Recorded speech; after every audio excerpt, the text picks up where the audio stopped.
Mahigit sa 20,000 housing units mula partner developers at acquired assets ng Pag-ibig Fund ang tampok sa kanilang housing fairs sa South Luzon at Visayas na naglalayong mabigyan ng maraming pagpipilian ang bawat pamilya na nagnanais na magkakaroon ng sariling bahay sa abot kayang halaga. Si Vin Pascua sa balita. Patuloy ang Pag-ibig Fund sa pagsasagawa ng housing fairs sa South Luzon at Visayas bilang bahagi ng pagpapalawak ng access sa abot-kayang pabahay para sa mga Pilipino. Isinagawa ang South Luzon Leg noong Abril 27 at 28 sa Jose Rizal Coliseum sa Calamba City. Habang nakatakda naman ang Visayas Leg sa Abril 30 at Mayo 1 sa IEC Convention Center sa Cebu City, aabot sa mahigit 20,000 housing units mula sa partner developers at acquired assets ng ahensya ang tampok sa bawat fair na layong ilapit ang iba't ibang opsyon sa pabahay sa mga manggagawang Pilipino at kanilang mga pamilya.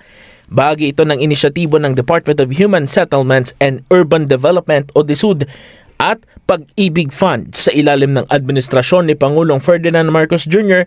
sa pamamagitan ng Expanded Pambansang Pabahay para sa Pilipino Program o 4PH.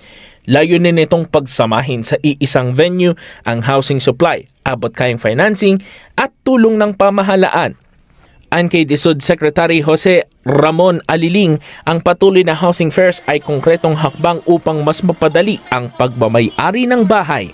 Anya, pinagsasama-sama sa mga event na ito ang mga pangunahing developer, financing programs ng Pag-ibig at iba pang suporta ng gobyerno upang matulungan ang mas maraming Pilipino na makapagsimula tungo sa sariling tahanan. Kabilang sa mga iniaalok ang socialized housing units gaya ng Pasinaya Heights sa Laguna at Ascenso U Home Residences sa Bacolod na may presyong abot kaya at mababang buwan ng hulog. Sa ilalim ng housing loan program ng Pag-ibig Fund, maaaring makinabang ang mga kwalipikadong miyembro sa subsidized na 3% interest rate sa unang 5 taon na maaari pang mapalawig at sa early bird promo para sa unang 30,000 borrowers na may parehong rate sa loob ng 10 taon.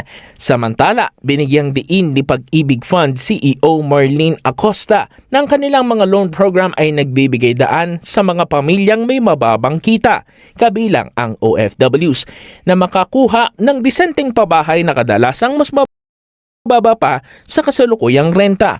Dagdag niya, sa pamamagitan ng housing fairs, nagiging mas madali para sa mga miyembro na ihambing ang kanilang mga pagpipilian at makagawa ng konkretong hakbang tungo sa pagkakaroon ng sariling bahay.